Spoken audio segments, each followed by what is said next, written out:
जब सखी जहाँ गेला सोया जी के हिट हो लागे कि मारती पलंगिए पर फिट हो। जब सखी जहाँ गेला सोया जी के हिट हो लागे कि मारती पलंगिए पर फिट हो। मजा सुसुक के हेलीले तो भरल लोटा पानी पीले सखी सोइया के जब जब दिले तो भरल लोटा पानी पीले। डीजे विकास रीगा सीतामढ़ी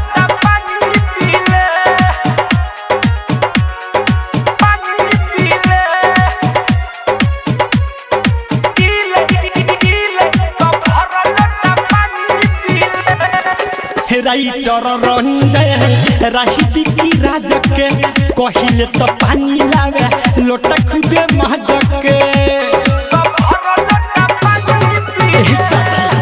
सुधीर रंजय राहिती की राजक के कहिले तो पानी लावे लोटा खूबे महजक प्यासो लागेला हमें तिले तिले तो भरल लोटा पानी पीले सखी सोइया के जब जब दिले तो भरल लोटा पानी पीले।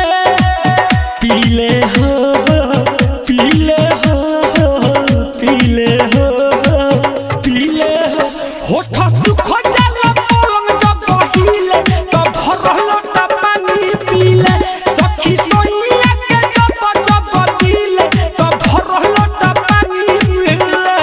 ज्योति रिकॉर्डिंग स्टूडियो लखाम।